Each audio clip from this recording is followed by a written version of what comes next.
Mosharraf Hossain, president সদস্য ভাসানী জনশক্তি party এবং ঢাকা মহানগর দক্ষিণের আহ্বায়ক।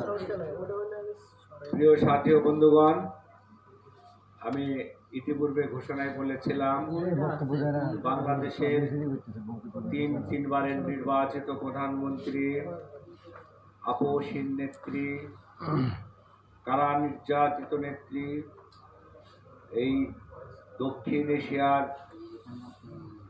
বিপ্লবের কণ্ঠস্বর বেগম খালেদা জিয়া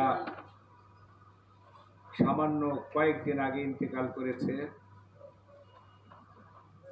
আপনারা জানেন, বিএনপির যে প্রতীক ধানের শীষ, এটি মৌলানা ভাসানীর ন্যাপের প্রতীক ছিল।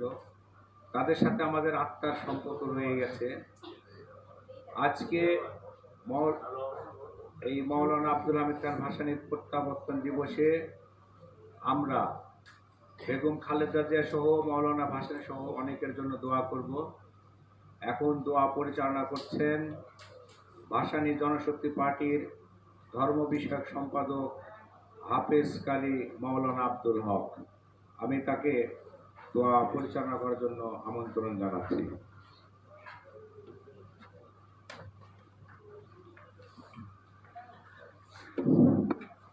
আসসালামু আলাইকুম ওয়া রাহমাতুল্লাহি ওয়া বারাকাতুহু।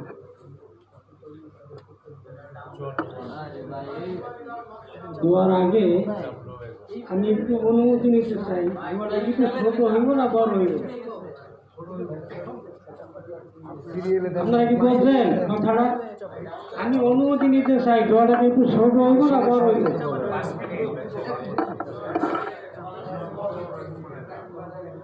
কথাটার উদ্দেশ্য বক্তৃতা তো দেয় না কোনো সময়। বাংলাদেশের ওয়াজ আর দোয়া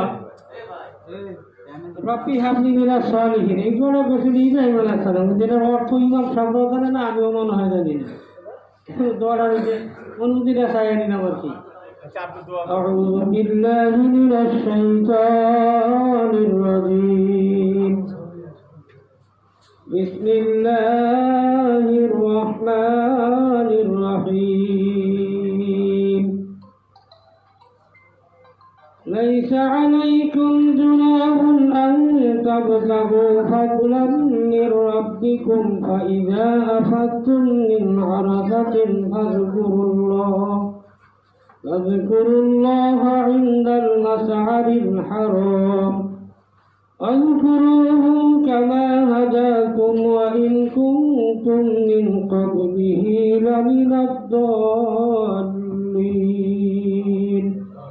সাদাকাল্লাহুল আযীম। সবাই বিসমিল্লাহর সাথে, যেহেতু একজন মরহুমার কথা উল্লেখ করা হয়েছে, কবর জিয়ারতের উদ্দেশ্যে আমরা সূরা ফাতিহা, সূরা ইখলাস সবাই তেলাওয়াত করি। আউযু বিল্লাহি মিনাশ শাইতানির রাজীম। বিসমিল্লাহির রহমানির রহিম। الحمد لله رب العالمين الرحمن الرحيم مالك يوم الدين إياك نعبد وإياك نستعين اهدنا الصراط المستقيم صراط الذين أنعمت عليهم غير المغضوب عليهم ولا الضالين آمين. بسم الله الرحمن الرحيم. قل هو الله أحد الله الصمد لم يلد ولم يولد